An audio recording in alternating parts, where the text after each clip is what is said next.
Hello everyone, to those of our viewers who are watching Iran Art Guide for the very first time, welcome. And to those of you who've been following us, welcome back. I hope you find this edition of the program enjoyable and of course informative.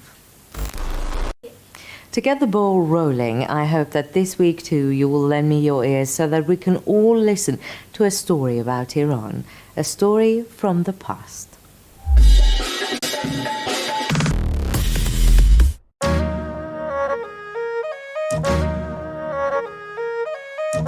Our historical anecdote this week is about the arrival of a foreign musical instrument in Iran, which was later localized in an unexpected way, the violin.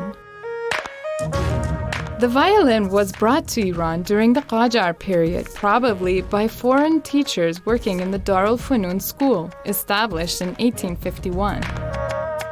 And the violin was almost instantly adopted by Iranian musicians. This was because, unlike many other Western instruments, the violin can play quarter tones which exist in Iranian traditional music. And therefore, it lends itself well to traditional Iranian songs. In fact, there is a great deal of similarity between the violin and an ancient Iranian bowed string instrument called kamancha. Although in the past, many Iranian virtuosos such as Abul Hassan Saba played the violin, these days, some Puritan traditionalists believe its presence is not acceptable in traditional ensembles.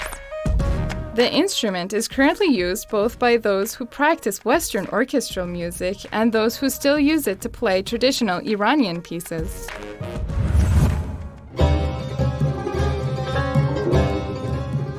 Ali Naghi Vaziri, also known as Colonel Vaziri, is an Iranian musician born in 1886. Vaziri revolutionized Iranian traditional music by popularizing musical notation in the country. Prior to Vaziri's efforts, traditional musicians had always either memorized the tunes of a song by observing the performance of an older master or resorted to improvisation. Thanks to Ali Naghi Vaziri, traditional Iranian music could finally be transcribed, preserved, and categorized.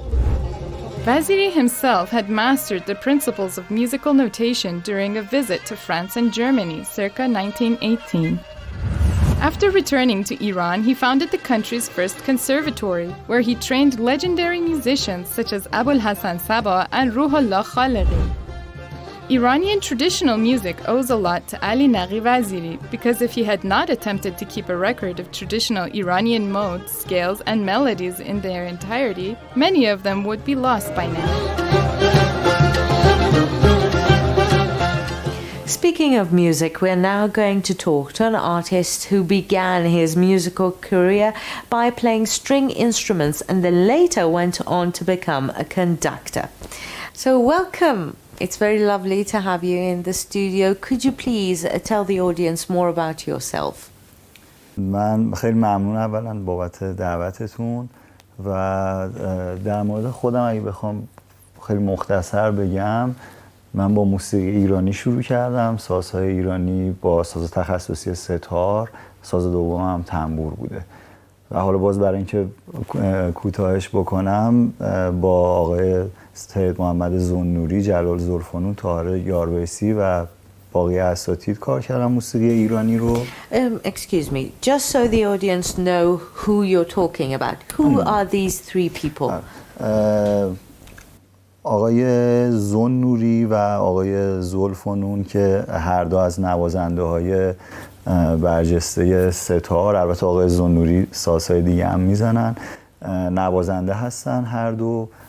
آقای زلفنون هم متاسفانه دیگه الان در قید حیات نیستن. استاد طاهر یارویسی هم استاد تنبور من بودن، از اساتید بسیار برجسته تنبور که متاسفانه ایشون هم سال قبل از دست دادیم. Well, you're keeping on their legacy.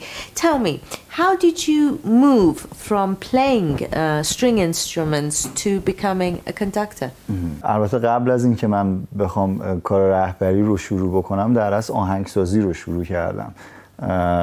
پیش آقای علیرضا مشایخی و شاهرخ خواجه‌نوری که هر دو از آهنگسازهای برجسته ایرانی هستند و تو همون دوره بنا به ضرورتی که وجود داشته برای اینکه بخوام روی آثار آهنگسازای دیگه ایرانی کار بکنم، این نیاز رو دیدم که رهبری کار بکنم و به این دلیل در اصل رفتم به سمت Do you remember the first time you stood in front of an orchestra and started? Could you tell me about that experience? بله البته. در از اولین باری که اگه منظورتون اولین باری بوده که دقیقاً جلوی ارکستر بودم، خب اولین تمرینمون بوده. ولی اگه منظورتون سر اجراست، اولین اجرامون یه اجرایی بود توی تالار فارابی که برای اولین بار من در اصل داشتم ارکستر رو رهبری میکردم و خب طبیعتاً استرس خیلی زیادی داشتم برای اولین بار که حالا قبلش خب به عنوان نوازنده روی صحنه بودم ولی به عنوان رهبر واقعا خیلی فرق میکنه و به خصوص که رهبر تماشاچی‌ها رو نمیبینه. البته معمولا نوازنده هم حالا چشش به تماشاچی‌ها نیست ولی به هر حال کلاً یهو موضوع عوض میشه دیگه.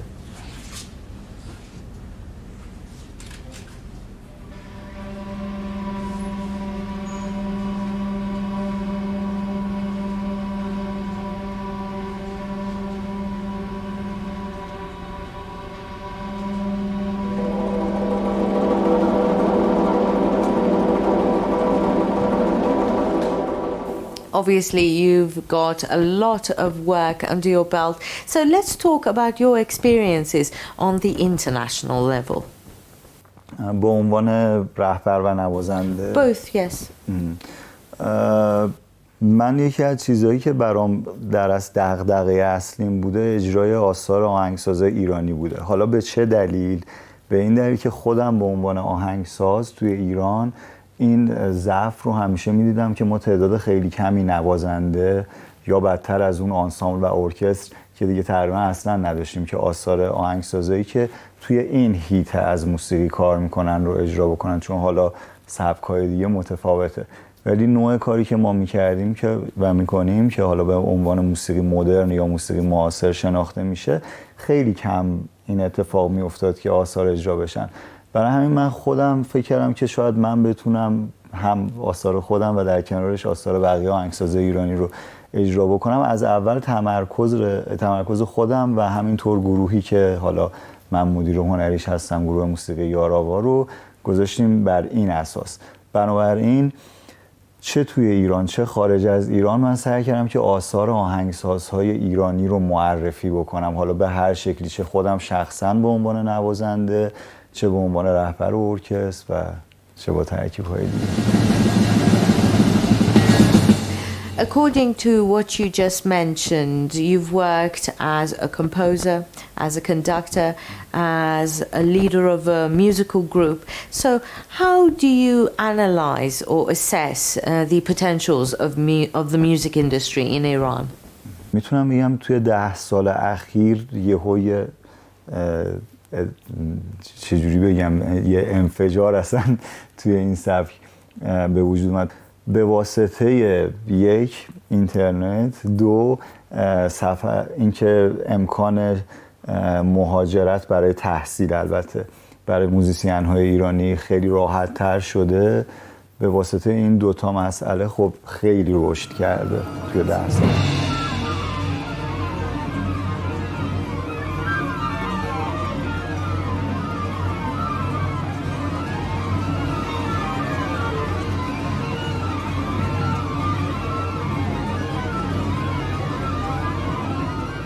If someone was looking for composers to do traditional or folkloric music compositions for their movie or their musical video or any kind of clip, do you think they could come and invest in Iranian musicians?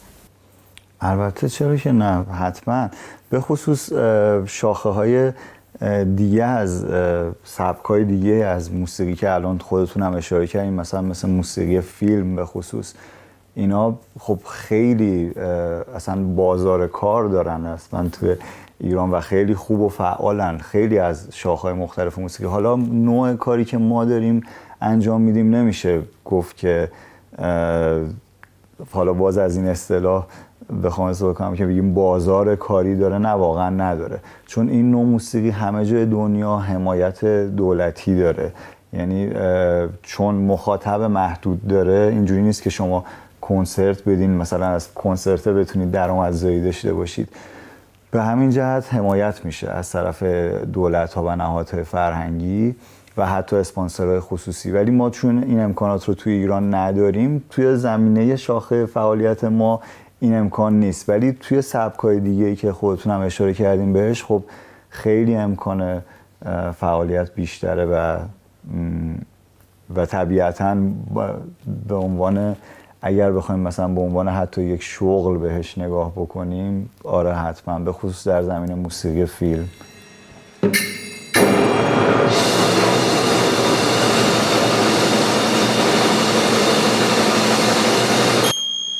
If I'm not mistaken, you started your musical group plus 20 years ago.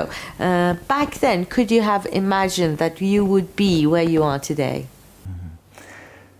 نه واقعا اصلا، چون اصلا زمانی که ما گروه رو تشکیل دادیم در اصل به عنوان یک گروه موسیقی سنتی فعالیتمون رو شروع کردیم و 2 سال بعدش با پیشنهاد استادم آقای مشایخی، علیرضا مشایخی، ما در اصل این فعالیت در زمینه در حیطه موسیقی معاصر رو اضافه کردیم به گروه و کم کم دیگه اصلا عمده فعالیت ها اومد به این سمت.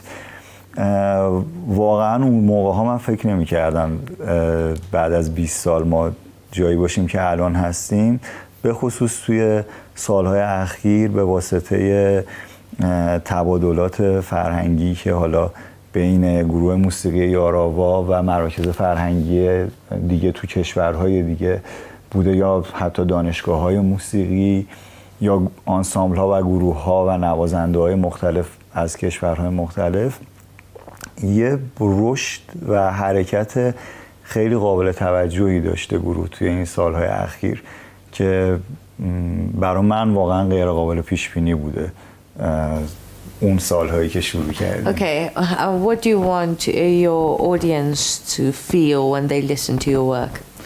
خیلی سوال سختیه، چون راستش من زمانی که یه قطعه رو می‌نویسم اصلا به این فکر نمی کنم که مخاطب خوشش میاد بدش میاد، چجوری باید چی کار بکنم که مخاطب خوشش بده یا اصلا مخاطب داشته باشه یا نداشته باشه. اون کاری که به نظر خودم درسته رو انجام میدم، ولی خب طبیعتا مثل هر هنرمند دیگه هر کس دوست داره که خب بتونه مخاطبای بیشتری داشته باشه که حرفش بیشتر شنیده بشه. این که چه برداشتی دارن از موسیقی من یا خوششون میاد یا بدشون میاد، این خیلی اولویت ذهنیم نیست. بیشتر دوست دارم که شنیده بشه. ترجیحم اینه که کاری که دارم میکنم. Okay, let's put it like this. What's the message that you want to give through your music? اینم واسه سوال سختیه، چون بستگی به قطعه‌اش داره. ببینید یه سری از قطعات ممکنه حال و هوای در اصل واکنش به مسائل پیرامون آهنگساز رو داشته باشه. برای خود من خیلی مواقع این اتفاق میفته، با توجه به هر نوع اتفاقی که داره توی جامعه یا تو اصلا حتی تو جهان داره اتفاق میفته. یه موقع دیگه هستش که خب خیلی شخصی تره، یعنی در مورد مسائلیه که خودم باهاش درگیرم، درگیری ذهنی خودمه. برای همین این خیلی بستگی داره به نوع قطعه‌ای که کار کردم.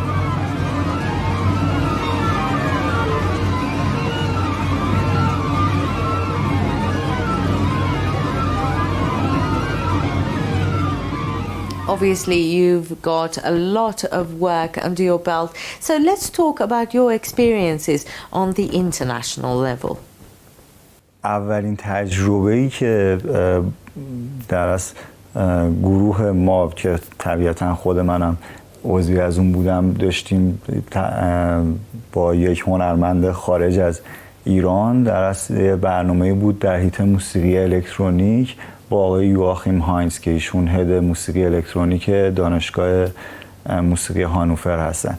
این اولین در از برخورد من و گروه با موزیسین های خارج از ایران بود، ولی بعد از اون دیگه این تعاملات ادامه داشته، از همه بیشتر با کشور آلمان که من توی خیلی از شهرهای آلمان اجرا داشتم، چه در قالب فستیوال چه در کنسرت های کوچیک، و همینطور توی کشور سوئیس، ایتالیا همینطور زیاد نسبتاً، چون اونجا هم باز ما یه فستیوالی هستش که با همکاری با کنسرواتوار لویجی کروبینی در اصل یه همکاری مشترک بین گروه یاراوا و اون کنسرواتوار هست، یه فستیوالی اونجا برگزار میکنیم، و یونان، چین و امریکا هم از راه دور ما با دانشگاه نیویورک در اصل تعاملی داریم در حیطه موسیقی الکترونیک. When you talked about long distance cooperation, what did you mean exactly? How do you do it? موسیقی الکترونیک خب بخش عمده ایش، البته اون بخشی که به صورت به اصطلاح فیکس مدیا داره اجرا میشه، نوازنده نداره. یعنی آهنگساز کار رو ساخته و دیگه تموم شده، برای همین بهش میگم فیکس مدیا دیگه، و انجام شده هستش و اجرای این کار فقط به این شکلی که اونجا یه اپراتوری نشسته و در اصل این کار رو داره پخش میکنه. این میشه یک نوعی از کنسرت های موسیقی الکترونیک. برای همین ما میتونیم قطعاتمون رو از اینجا ارسال کنیم برای هر جایی دنیا که بخوایم، فقط کافیه که این تعامل به وجود بیاد و اونا هم بخوان که همچین کاری رو بکنن، ما هم بخوایم و با هم به نتیجه برسیم و این اتفاق بیفته. Okay, thank you very much. That was great. We wish you all the best in your future endeavors. And there you have it. That was our little gap with Mehdi Jalali, the composer and musician. I hope you enjoyed it. Now, let's move on to the next item of the day.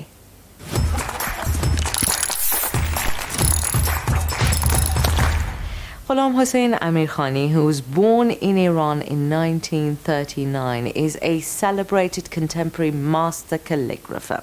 Ever since the 1960s, he has made a name for himself through the contributions he's made to the Nastaliq hand, that is one of Iran's major calligraphic hands used in Persian writing. He used his mastery in Nastaliq to artfully transcribe well-known Iranian masterpieces such as the Rubaiyat of Omar Khayyam or the quatrains attributed to Khayyam and the Divan of Hafiz. Critics believe that Amirkhani's style has been influenced to some extent by the legendary 16th century calligrapher Mir Emad Hassani, who you might recall from a few episodes back. Ghulam Hossein Amirkhani was inducted to the Iranian Science and Culture Hall of Fame. If you're a fan of Persian calligraphy, then it is recommended that you study two of his educational volumes, Amirkhani's Calligraphy and, of course, the Principles of Amirkhani's Calligraphy. But if you'd like to enjoy his mastery in wielding a reed pen, it is advised that you examine not only his copies of Hafiz and Khayyam, but also check out his renditions of selected verses from the epic Book of Kings and selected lyrical poems by Saadi Shirazi. Our second guest of the day is an accomplished musician who has many musical compositions under his belt, including solo pieces and theme music for both films and the theatre. I'd love to tell you more about him myself, but since we enjoyed the interview very much, I'd like you to look at it yourself. اسمم علی بلیغیه. نوازندگی ویولنسل رو در دانشگاه هنر تهران شروع کردم. بعد از یه مدت علاقه‌مند شدم به آهنگسازی و شروع به آهنگسازی موسیقی معاصر کردم. به نظر من موسیقی ایرانی مثل یک اقیانوس عمیق، یک اقیانوس واقعا عمیقه که واقعا هر گوشه از این کشور که شما تشریف ببرید یک نوع ساز به خصوصی میبینید همراه با یک موسیقی به خصوص و دقیقا مثلا میرید 10 کیلومتر اونورتر و اصلا اون ساز دیگه نیست و اون موسیقی دیگه نیست، به جاش یک سری موسیقی دیگه هست و ساز دیگه.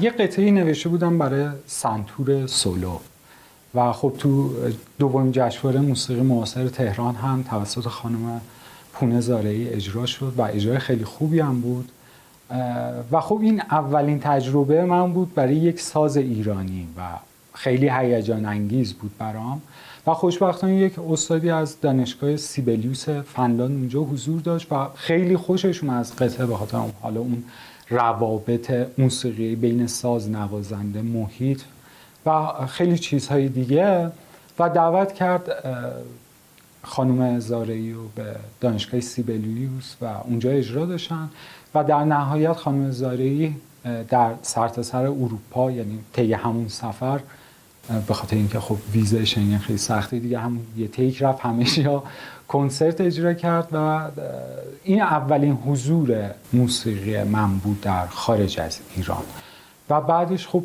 موسیقی خیلی بیشتری اجرا شد. یه مسابقه آهنگسازی بود تو کانادا و خب یه قطعه‌ای من نوشته بودم برای آکاردئون. خب یک فضای موسیقی ایرانی خواسته بودم توش استفاده کنم. خیلی ساز سختیه برای موسیقی ایرانی، به خاطر اینکه فواصل موسیقی ایرانی رو نمیشه توش خیلی استفاده کرد، ولی خوشبختانه با نوازنده خیلی صبور تونستم به یک نتیجه مطلوب برسم.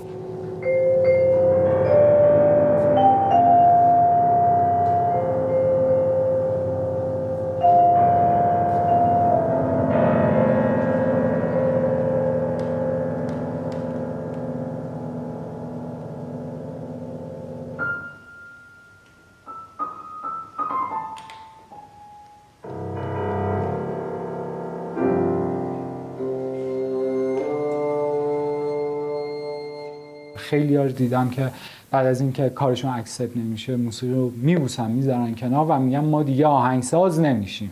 خیلی دوست دارم به این دوستان که سرتاسر دنیا هستن بگم که واقعا مسابقه مهم نیست، واقعا فستیوالا مهم نیستن، در اصل شما مهمید و موسیقیتون مهمه و حالا ممکنه که امروز، فردا، سال دیگه، 2 سال دیگه، 10 سال دیگه موزیکتون شنیده نشه، ولی بدون شک روزی شنیده خواهد شد و اگه هم باز شنیده نشه در واقع اینه که شما حداقل از خلق یک اثر لذت بردید و به نظر من خلاقیت رو ادامه بدید، چون دنیا بیشتر نیاز داره به موسیقی تا خیلی چیزهای دیگه.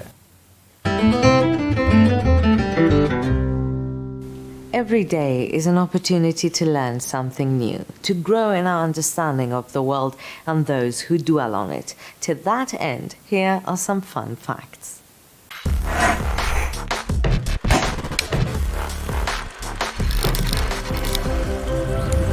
Unlike Western music, which only uses 12 notes of the chromatic scale, Iranian traditional music heavily depends on quarter tones.